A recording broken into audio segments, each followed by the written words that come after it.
Oke, Sobat Pengawasan, kita ketemu kembali pada acara podcast yang kita kenal dari Podwasin. Saat ini di studio kami telah kedatangan seorang auditor dari Kalimantan Timur.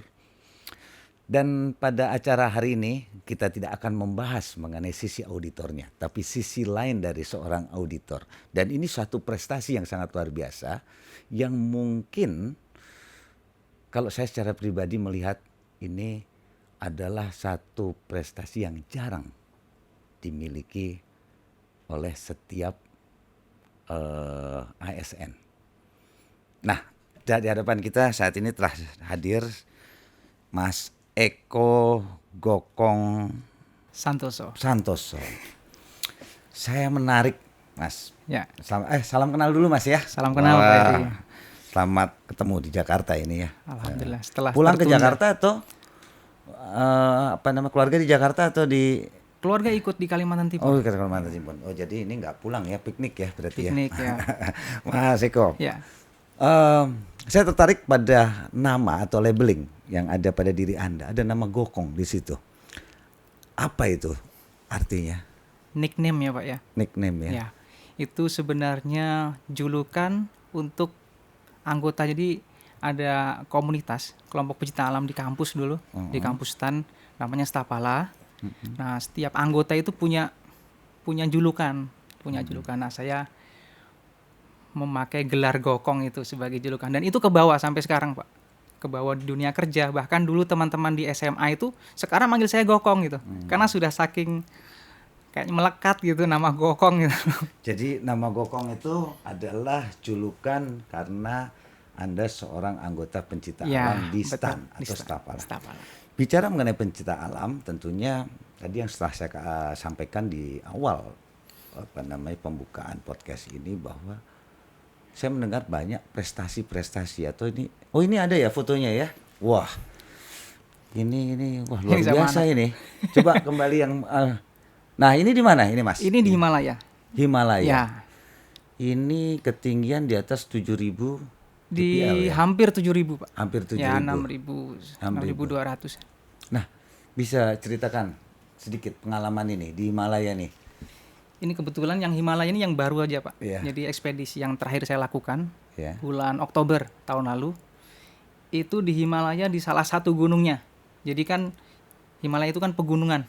Ada banyak gunung di sana. Yeah. Nah, ini di salah satu. Dan bukan yang tertingginya. Oh. Ini ada salah satu di ketinggian 6.200 namanya Island Peak.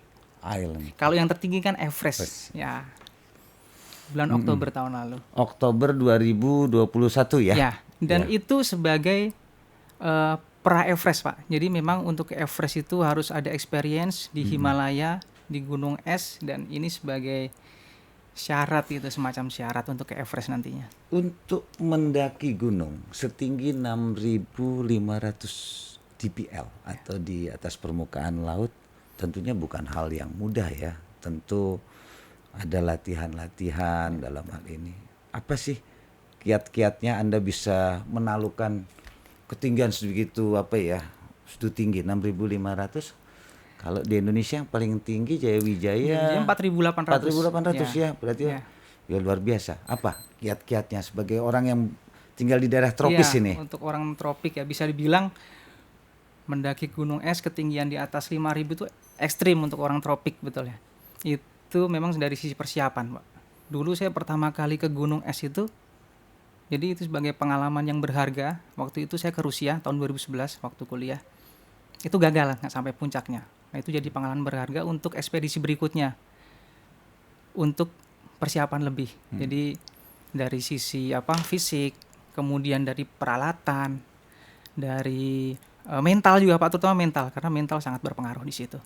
Dari persiapan fisik, biasanya kami butuh sekitar 8 bulan untuk persiapan. Itu dipartisi menjadi beberapa bagian sampai dengan peak performance untuk betul-betul tubuh siap untuk mendaki gunung es. Berarti hampir 8 bulan Anda berlatih baru bisa naik gunung di Himalaya itu. Baru bisa dikatakan siap gitu. Baru dikatakan siap. Ya. Satu tim tuh berapa orang ya? Kalau saya lihat dari fotonya tadi banyak ya. Ya, gitu. Jadi gini.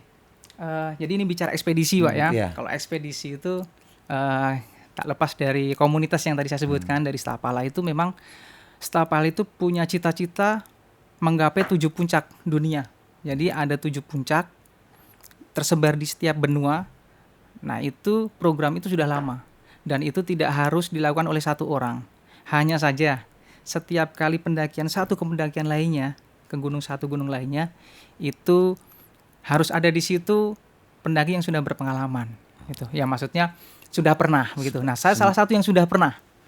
Akhirnya saya selalu ikut terus di setiap ekspedisi. Semacam tour guide-nya ya, atau mungkin orang yang kalau di diving tuh kan ada yang expert, terus orang yang membimbing orang yang beda juga ya mungkin. Bukan ya? juga, ya Bukan. hanya sebagai yang pernah saja Oh, yang maksudnya. pernah. Dan di situ kebetulan saya jadi tim risetnya, Pak. Oh. Jadi risetnya ini sebelum pendakian, sebelum memulai ekspedisi ke suatu tujuan ke gunung mana, itu saya yang meriset kebetulan seperti itu. Dan memang setiap ekspedisi berubah jumlah timnya. Ya.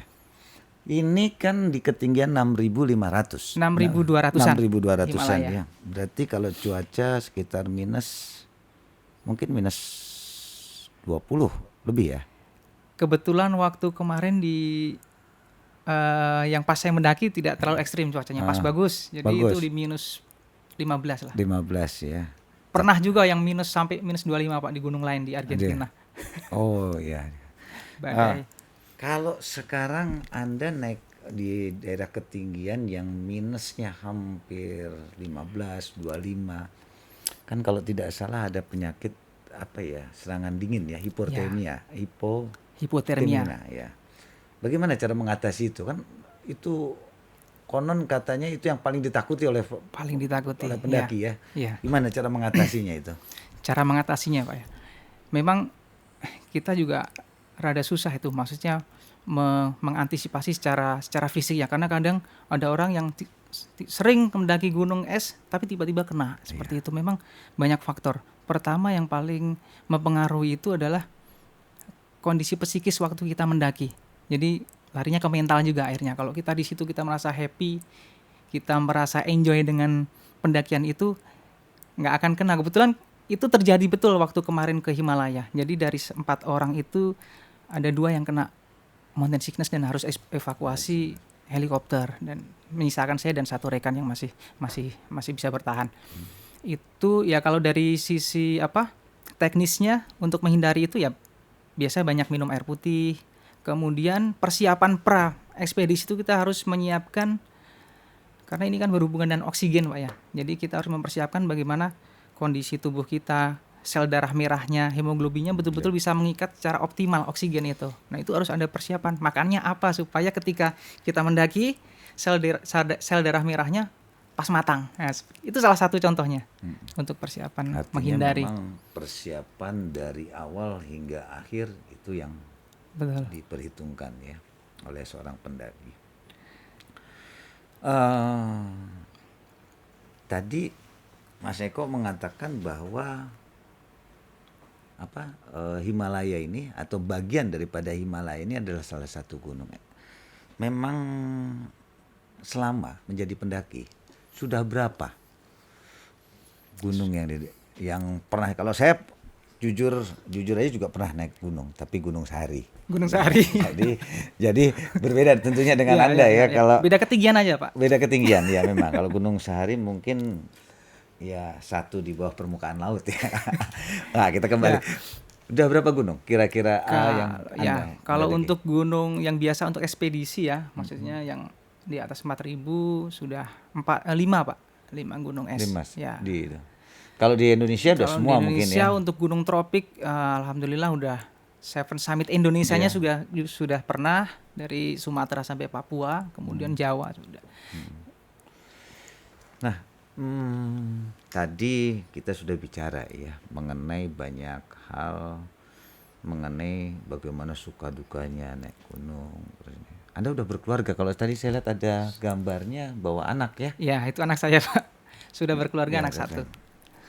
Ini saya jadi tertarik. Bagaimana cara Anda minta izin pada istri atau anak? Sedangkan olahraga ini sangat berbahaya kan? Mungkin nyawa Anda juga jadi tarohannya betul, itu. ya.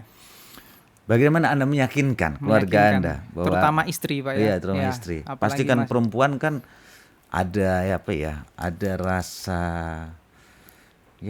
ada rasa dia lebih berbeda dengan Betul, laki-laki ya, mungkin perhitungannya. Ini jadi sedikit semacam keberuntungan saya Pak, dapat istri yang dulunya juga pendaki. Jadi istri saya itu dulunya adik kelas saya di komunitas pecinta alam waktu SMA.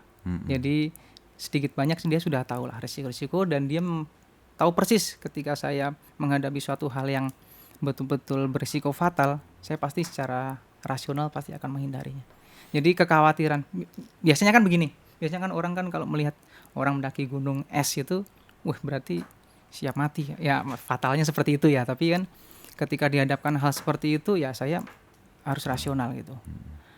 Kegagalan paling parah dari pendakian gunung ya tidak sampai puncak gitu. Jadi kalau ada opsi ini akan membahayakan, mengancam nyawa, saya pasti menghindari. Oke. Itu juga tadi sudah ya. Iya. Anda juga tadi, saya juga mendapatkan informasi Anda bekerja sebagai auditor. Kalimantan Timur ya. Iya. Terus naik gunung juga kayaknya berhari-hari ya, nggak mungkin naik gunung Iya. 2-3 hari, apalagi di luar negeri kan ini. Mungkin Rata-rata 1 bulan. 1 bulan. 1 bulan. Nah, bagaimana itu cara Anda meyakinkan pimpinan atau Ya, Anda meyakinkan pimpinan. minta izin Ya. ya untuk hal ini? Ya. Kalau saya lihat sih dari segi prestasi ya sudah sangat luar biasa ya. Sudah satu membawa nama institusi, kedua bawa nama negara. Nah, bagaimana ini bisa meyakinkan? Anda juga tentu diberikan tugas-tugas ya, tugas-tugas, ada tugas APPD, APP ya di sana. Betul. Kebetulan nih Pak ya, maksudnya dalam rangka ekspedisi ini dari 5 kali ini, itu yang bertepatan dengan hari saya harus bekerja ya, maksudnya aktif gitu, baru yang kemarin Himalaya di tahun 2021 maaf. Itu pas kebetulan saya cutinya banyak, karena kan pandemi, dilarang cuti. Jadi tabungan cutinya masih banyak, saya bisa cuti dengan ya kalau dari sisi ini ya, maksudnya meninggalkan pekerjaan dengan apa kan, dengan cuti. Nah itu baru yang kemarin. Sebelumnya di Argentina, di Elbrus, di Aconcagua itu kebetulan pas transisi Pak. Jadi setelah lulus kuliah, jadi belum masuk kerja, atau pas transisi setelah D4. Nah hari-hari itu saya ambil untuk ekspedisi, jadi menghabiskan sebulan pun tidak perlu cuti seperti itu.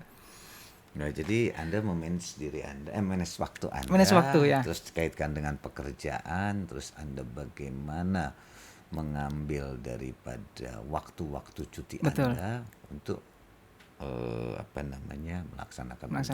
Dan satu lagi Pak, untuk persiapan. Kalau untuk persiapan ya, karena kita sebelum pendaki kan bukan hanya yang menguras waktu, bukan hanya waktu pendakiannya, tapi waktu persiapan. Sebenarnya kalau untuk persiapan ya kita olahraga misalnya itu juga hari-hari saja, maksudnya Sabtu Minggu atau di hari kerja itu di pagi dan sore atau malam. Jadi tidak ngambil waktu kerja. Oke. Dan itu sudah cukup untuk persiapan. Artinya tidak terganggu. Tidak terganggu. Ya. Profesi pekerjaan Betul. Anda sebagai auditor, karena Anda bisa melakukan atau memanage waktu. Ya, di luar jam.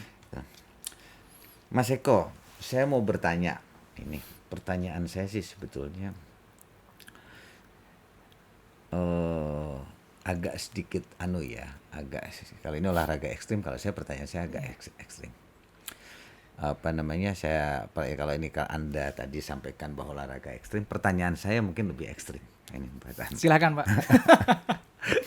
Tapi kalau Anda diminta untuk memilih, atau memilih. Sekarang Anda, atau ginilah pertanyaan saya lebih mudahnya, Anda sekarang pendaki gunung ini profesi atau hobi Anda? Terus auditor itu profesi atau hobi Anda? Mana yang sebetulnya yang menjadi profesi dan hobi sekarang? Ini sudah jelas Pak, kalau profesi sebagai ASN tetap. Ini hobi, tapi level cinta ke hobinya itu tinggi. Jadi semacam akhirnya menyiasatinya dengan hal-hal seperti tadi itu Pak, seperti itu. Jadi artinya bahwa tetap Anda ASN ini sebagai profesi yang utama. Ini adalah sebagai hobi. Ya. Jadi Kalau boleh saya simpulkan, auditor yang mempunyai hobi naik Betul. gunung atau Betul. pendaki gunung. Seperti itu, betul. Jadi kalau suruh milih sekarang, jabatan sebagai hiker ya namanya, pendaki gunung Ya, apa? mountain climber. Mountain climber atau auditor sebenarnya? Waktu kerja sebagai Auditor. auditor, di luar hari kerja di jam kerja sebagai pendaki. Benar. Jadi Karena ada hari yang tidak jadi auditor, gitu kan, iya, Pak, ya. iya. Semua Ya, ASN memang. saya rasa seperti itu. memang kita menjadi ASN itu hanya 8 sampai 12 jam. Betul. Iya, sisanya memang itulah Kesempatan supaya untuk yang lain. hak asasi daripada. Oke, Mas Eko, ini ada di depan Ya. saya ini berbagai alat. Saya juga bingung, alat ini baru saya lihat seumur hidup saya ini. Gitu. Mungkin teman-teman di sini juga baru melihat ini alat-alat ini. Ini bisa jelaskan kepada Ya. oleh Mas Eko kepada sobat pengawasan apa nama alat ini dan apa guna dari Ya. alat ini, dan ya alat ini nih ngeri-ngeri sekali. Ngeri, Pak, ya. Sebenarnya Alatnya bisa dibilang ekstrim, alat ekstrim. ini dibawa dari dari Kalimantan. Ah, bukan, Di ini sini? ada Oh, ada rekan di yang sini. ya. Kalau masuk X-ray ini nggak boleh nih kayaknya. Ah, ini apa? Apa namanya, Mas Eko? Alatnya Ini namanya Ice X atau Kappa S ya, Kappa S. Ice X. Jadi ini ada beberapa macam modelnya. Fungsinya untuk, karena di sini ada tajam ini, untuk ini Pak, menggali es. Nice. Dan di sini juga ada untuk kita menancapkan ke es kalau kita jatuh, ya kan. Misalnya kita tergelincir di es itu kan licin. Ya, kita siap-siap dengan Ice X ini untuk kita tancapkan supaya kita tidak jatuh. Ya. Itu salah satu fungsinya. Fungsi lainnya ya kita untuk menggali, kalau kita kondisi badai kita untuk menggali, membuat ceruk es supaya kita bisa berlindung di situ. Untuk membuat rumah iglo itu juga bisa, untuk banyak kegunaannya, tapi ini khusus untuk di gunung es. Ini sama dengan itu. Sama, tapi Sama. kalau yang ini model ini ada hammernya, ini biasanya dipakai untuk kalau kita pasang semacam pengait ya di es, untuk kita pasangkan tali di situ. Kemudian Ini kebetulan saya bawa memang yang khusus untuk gunung es, Pak. Kalau jaket itu kan di tropik juga sama. Ini itu ya. Ini sebenarnya namanya krempon. Krempon ini gunanya untuk dipasang ke sepatu. Jadi ini dipasang ke sepatu khusus es. Jadi sepatu gunung es tuh begini, Pak. Berat, boleh dipegang. Wah, ini berat dan tebal. dan mahal pasti. Mahal. Karena nggak mungkin dipakai buat ke kantor ini. Iya, Pak. Terlalu mewah ini kalau gue.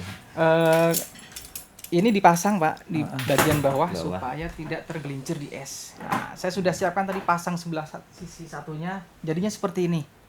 Dipasang begini. Jadi ketika kita memijak es tidak tergelincir. Dan itu kan melekat. Hanya saja ya itu, Pak, kita harus terlatih dengan beban di kaki, karena ini kiri kanan ini minimal 2 kilo. Belum lagi kalau es atau saljunya menempel di krempon ini, dia semakin berat. Itu yang bikin kita cepat lelah. Kram, biasanya kram. Krempon namanya, Pak. Krempon. Dan Ini nah, anu itu sarung tangan. ini sarung tangan. Hanya sarung tangannya ini sarung tangan yang dipakai waktu emergency. Ketika kondisi ekstrim, badai misalnya, kita sudah pakai sarung tangan yang tebal. Tapi ini untuk perlindungan supaya lebih hangat dan tidak terjadi frostbite. Frostbite itu semacam ancaman seperti AMS tadi, altitude mountain sickness, tapi ini menyerang ke tulang-tulang tepi, Pak. Dia akan mengakibatkan radang beku.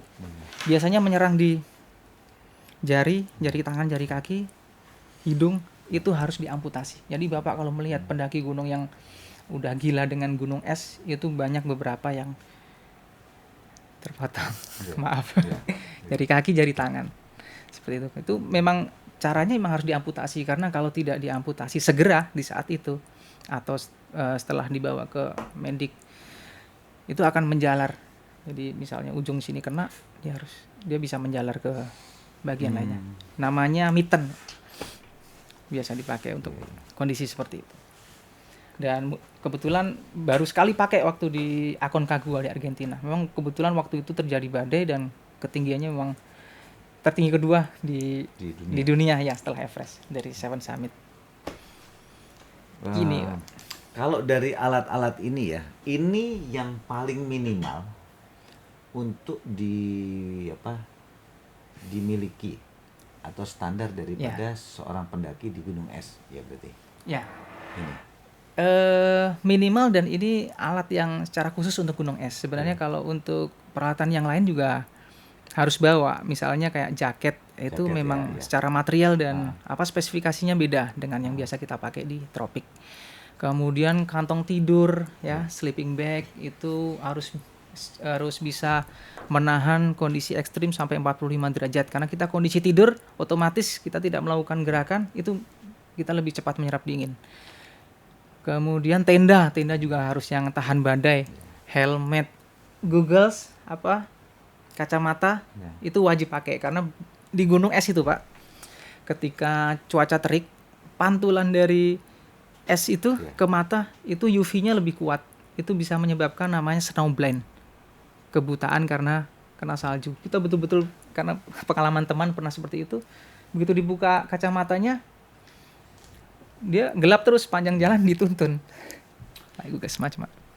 Oh, Mas Eko.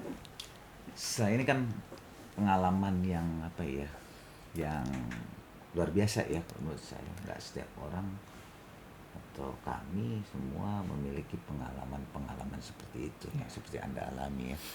Naik gunung, melihat es dalam keadaan dingin ya. Bagaimana melawan alam itu secara kita melawan alam untuk tetap bertahan agar bisa. Nah, pengalaman-pengalaman lainnya seperti di gunung kan itu yang nyata ya. Ada nggak pengalaman-pengalaman menarik lainnya seperti di gunung-gunung itu? Dulu saya juga pencinta alam memang, tapi SMA. Ada beberapa kalau di gunung-gunung itu kan ada hal-hal yang tanda kutip mungkin menarik gitu. Pernah nggak kalau di gunung-gunung tinggi yang ada esnya itu kita mengalami hal-hal seperti itu? Pamannya yang berupa metafisika atau yang aneh-aneh lah gitu. Aneh-aneh ya. Aneh-aneh beberapa kali pernah. Termasuk di mana itu? Di Papua saya pernah Pak, waktu pendakian ke Kartens ke Jaya Wijaya. Apa yang dialami pada saat itu? Saya ceritakan ini saja Pak ya. Ada beberapa tapi ini salah satu yang menarik juga. Saya waktu itu kan mendaki kita harus sewa porter banyak penduduk lokal sana dari Papua. Itu saya waktu turun dari gunung itu hari kedua, itu pendakian 16 hari. Hari kedua setelah turun ya hari ke-15 itu saya diikuti anak kecil. Jadi saya pun kaget gitu. Saya kira itu karena kan porter sana juga ada juga yang anak-anak ya tapi usia remaja lah, tapi ini betul-betul anak kecil gitu, anak SD lah usia 10 tahun. Ya saya waktu itu nggak langsung kaget ya, positif aja mungkin saya selama ini nggak pernah lihat dia gitu. Begitu saya cerita ke porter mereka kaget semua Pak, betul heboh sana. Orang-orang porter itu. Dan menariknya waktu itu saya ada penampakan seperti itu bukan dalam rangka saya ditakut-takut, bukan dalam rangka saya diganggu, bukan menurut mereka, tapi justru sebagai anugerah katanya. Kamu kata mereka ya, kamu berkesempatan bertemu waktu itu istilahnya saya kurang paham pakai bahasa lokal sana. Itu sangat luar biasa katanya. Tidak semua. Jadi itu pendaki pernah bertemu gitu. Itu dibilang anugerah katanya. Iya. Saya waktu itu saya meresponnya ya biasa saja karena selama ini Pak ya, maksudnya mendaki gunung saya nggak pernah sesuatu yang menganggap hal-hal yang mistis itu suatu hal yang yang aneh gitu, karena ya biasa aja di gunung. Jangan kan di gunung mungkin di sini aja ada. Di mana saja ada karena memang kalau kita di kitab yang kita percaya itu sudah disebut. Dan selain di Papua, di Merbabu pernah Enggak, kalau di luar Kerinci, gitu, di luar. Kalau di gunung es mungkin gunung pernah ketemu Yeti kan di gunung es juga. Di Himalaya betul, Bigfoot. Tidak ada Pak, Belum ada semuanya ya? normal-normal aja Normal kebetulan ya. ya. Tapi yang aneh-aneh gitu Yang juga nggak ada aneh-aneh ya? juga nggak. Nah. Aneh-aneh dalam hal yang lucu bukan mistis ya Nah, apa itu sekalian. kira-kira yang lucu? Yang lucu? Lucu ya, lucu agak jorok juga sebenarnya. Oh. Waktu itu ini Pak, malam itu badai di gunung di Argentina. Badai, kemudian nggak sengaja tutup botol saya itu kan kurang kencang. Waktu tidur kena tendang, jadi basah lah itu itu bahaya kan, karena kalau kita kedinginan kena air jadi semakin dingin. Nah itu saya lap aja, apa aja saya pakai untuk lap loh. Terus saya taruh luar. Paginya itu ternyata saya lihat semuanya underwear Pak. Dan itu sudah beku, sudah kaku gitu. Nggak bisa dipakai lagi. Nggak bisa dipakai lagi. Karena nggak ada matahari, Pak. Ya, sempat saya video itu saya ketok-ketok ke batu itu. Jadi kayak keripik. Teman-teman ini juga ketawa waktu itu satu tim. Woi, kenapa pakai itu? Jadi saya lihatnya itu harus cepat-cepat dikeringkan. Konyol juga Pak. Tapi itu pengalaman ya. Pengalaman. Oke, mungkin Mas Eko itu apa ya? Salah satu apa ya, pengalaman biasanya pengalaman itu kita yang membawa kita kepada satu kemajuan yang, dan bicara memang pengalaman selain memang Anda seorang pendaki, jadi juga di awal Anda juga seorang auditor, dan malah kalau lihat ini Stapala ini dari stan ya, Dari stan. awalnya cikal bakalnya Anda dari stan, mahasiswa di sana terus. Nah, terus bagaimana sekarang tugas-tugas? Ya, saya mau bicara ini mengenai kalau tadi ya apa namanya kita bicara mengenai prestasi Anda, sekarang mengenai tugas-tugas. Tadi Anda mengatakan Anda bisa membagi waktu. Terus Anda bisa apa namanya sudah juga pada saat Anda cuti, Anda libur, Anda bareng. Nah, untuk tugas-tugas ini ada terasa berat nggak sekarang tugas-tugas gitu dengan Anda kan capek ya dari luar negeri terus langsung bekerja gitu, kembali ke Indonesia terus bekerja apa speed tinggi ya. BPKP ini saya lihat di daerah itu lebih tinggi anunya apa tuh apa namanya dinamika pekerjaannya atau intensitasnya. Intensitas pekerjaannya gimana itu? Kebetulan ya Pak ya, saya ada di bidang yang tidak sibuk Pak. Maksudnya dibandingkan dengan bidang yang lain gitu. Tapi sibuk juga. Tapi sibuk juga. Di sini nggak ada nggak sibuk. BPKP semua. tidak ada yang sibuk, tidak ada yang tidak sibuk. Sibuk semua. Kalau dibandingkan dengan bidang yang lain, saya ada di P3A di Kepro 8. Ya waktu pekerjaan sebagai auditor ya normal saja, hubungan dengan pimpinan, komunikasi, interaksi dalam rangka apa kita harus ke mitra kerja, kita harus berangkat penugasan SPPD ya normal saja Pak. Malah mungkin kalau berangkat kayaknya enteng-enteng aja ya. Enteng-enteng aja Pak. Karena nggak terlalu capek. Betul Pak, betul. Jadi saya bisa bilang mendaki gunung itu jadi sebab Pak. Sebab saya untuk harus menjaga fisik. Artinya saya juga harus menjaga olahraga, pola makan. Nah itu kan sebenarnya mendukung untuk apapun, mendukung untuk pekerjaan, mendukung untuk segala aktivitas gitu. Jadi dibilang malah di kantor itu ketika ada penugasan yang lokasinya jauh ya pasti kasih ke saya, karena pasti nggak ada tuh masalah masuk angin atau biasanya seperti itu. Kan udah teruji. Justru malah mendukung performa ketika melakukan pekerjaan. Artinya bahwa memang secara kondisi jauh lebih siap secara fisik ya. Lebih siap secara fisik. Orang ditaruh di es sudah siap, apalagi ditaruh di udara panas ya. Oke Mas Eko, ini mungkin session pertama kita sudah selesai, nanti kita beranjak pada session yang kedua. Dan nanti di session kedua kita ingin menanyakan jauh yang lebih banyak lagi mengenai kaitannya Anda dan harapan Anda tentang hobi Anda, pekerjaan Anda dengan institusi di BPKP. Oke, sobat pengawasan, untuk session pertama ini kita sudah selesai dengan Mas Eko, dan kita lanjutkan pada sesi kedua.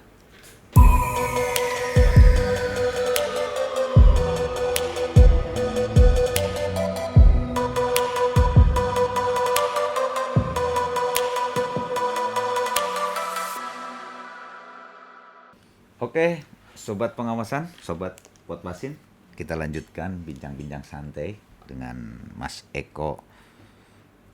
Sama? Saya lupa aja Mas namanya. Oh, Eko Prastyo. Eko Gokong Oh, Santoso. Gokong. Gokong aja Pak. Saya ingatnya Sun Gokong, jadi takut saya. Betul Sun Gokong. Sebenarnya Sun Gokong itu Pak, tapi disingkat tanpa Sun. Sun. Iya.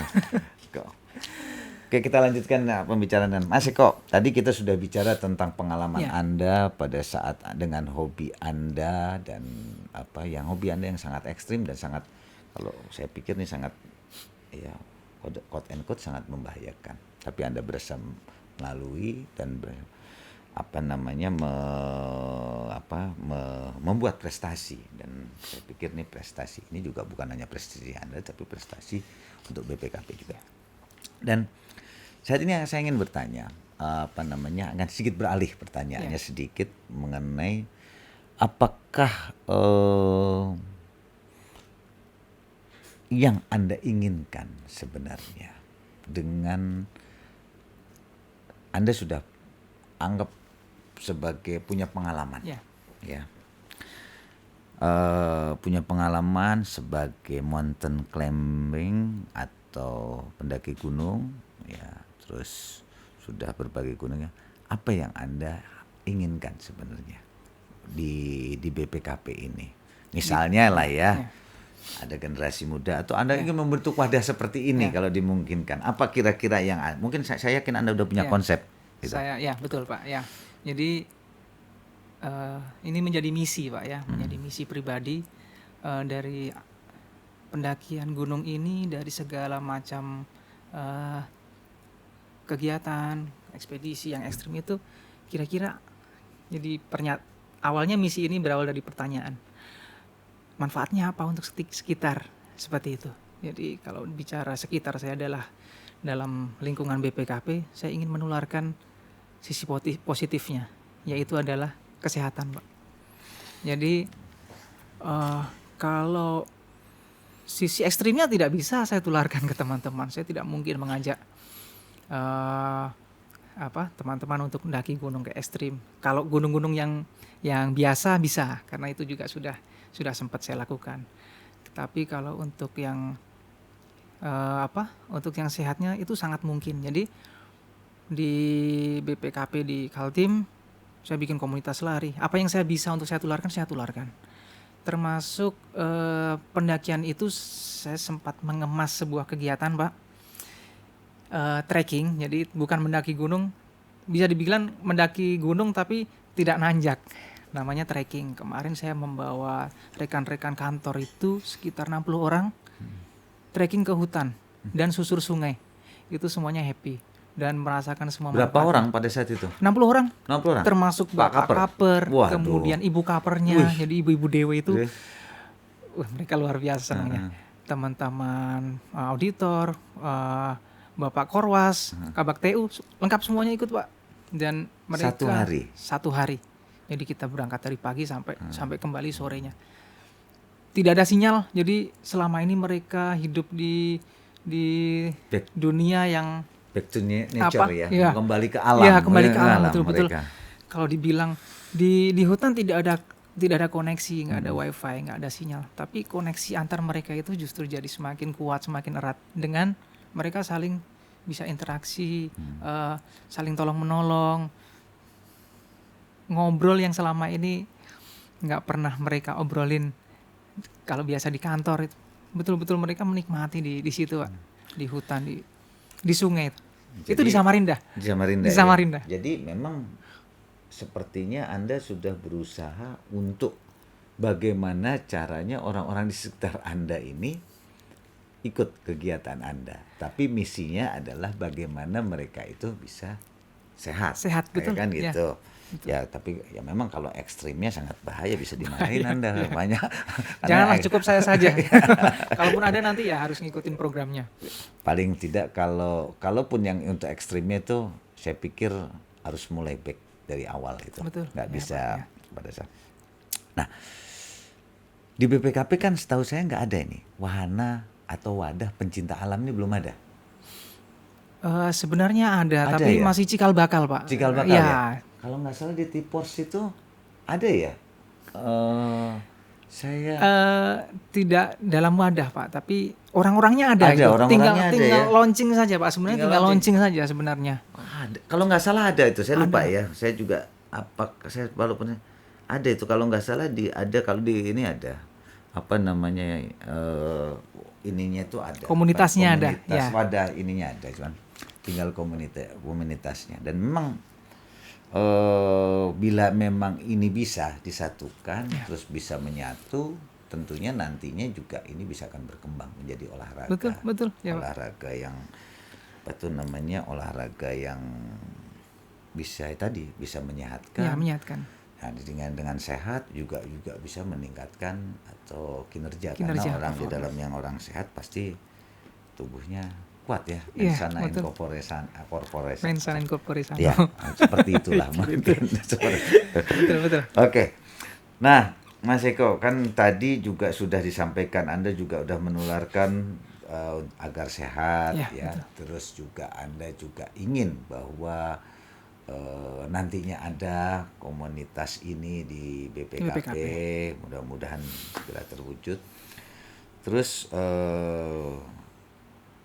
nah, ini mungkin pertanyaan terakhir. Generasi muda di BPKP ini kan, generasi muda ya atau milenial itu kalau nggak salah jumlahnya sekarang itu sekitar 63% lebih. 63%. Ya. Dalam kondisi yang saat ini tentunya saya menganggap begini, olahraga pendaki gunung itu adalah olahraga yang memiliki kebebasan. Orang yang mempunyai jiwa ingin bebas, sama dengan jiwa-jiwa milenial. Milenial itu juga jiwa yang pengen bebas, ya kan gitu. Karakternya hampir sama. Nah, sebenarnya ada persamaan karakter di antara kedua ini. Mungkin nggak kira-kira bahwa mereka ini nanti suatu saat akan tertarik kepada yang Anda geluti ini sebagai salah satu olahraga favoritnya mereka. Nah, menurut pendapat Anda bagaimana itu kira-kira? Menurut pendapat saya sangat mungkin. Mungkin ya. Terus harus dimulai dari mana? Harus dimulai dengan mendaki gunung. Dari mendaki gunung. Tapi jangan gunung sehari seperti yang tadi ya. Sehari. Bisa gunung gede kalau sini yang dekat Gunung gede, Pangrango. Gunung gede juga, tapi jangan dipetikin itu edelweissnya. Biasanya orang pendaki gunung dipetikin vandalisme dibawa itu. Ya. Jadi itulah yang apa tuh namanya yang ini.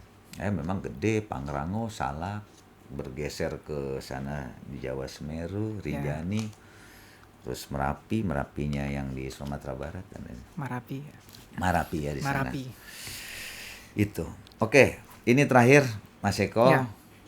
Apa yang hendak Mas Eko sampaikan pada teman-teman milenial nih yang ada di sini, sobat pengawasan, sobat Potwasin, apa yang hendak disampaikan?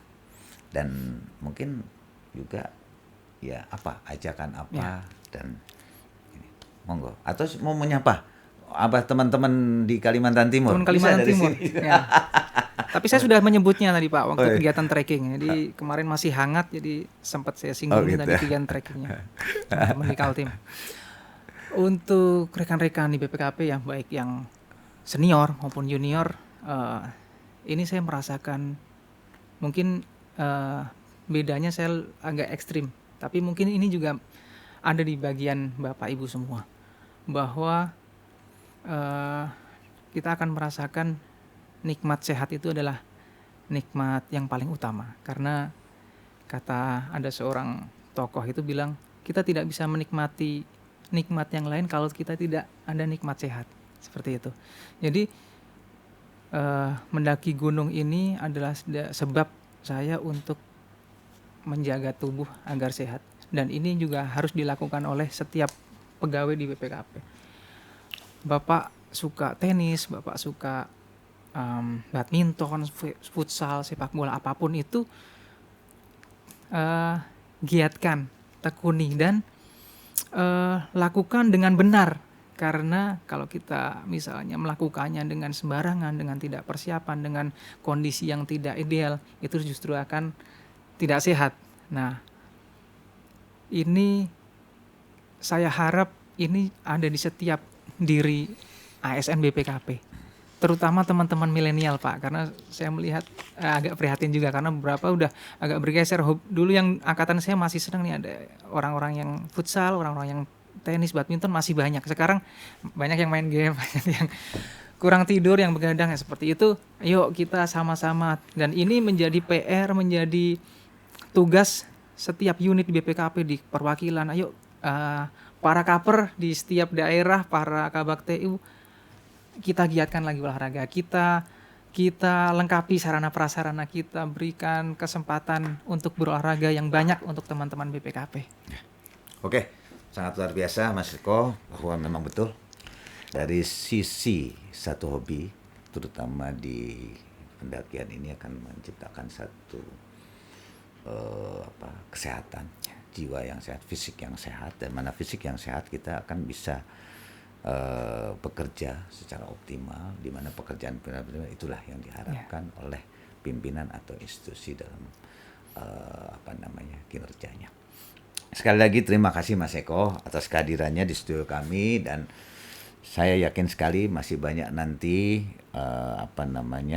tantangan-tantangan lain bagi Anda, pendakian gunung, karena tadi Anda sempat sampaikan ada 7 gunung yang akan Anda puncak yang ada di dunia, dan salah satunya sudah Anda ini, dan masih ada beberapa mungkin nantinya yang akan Anda lalui, dan kami sekali lagi sangat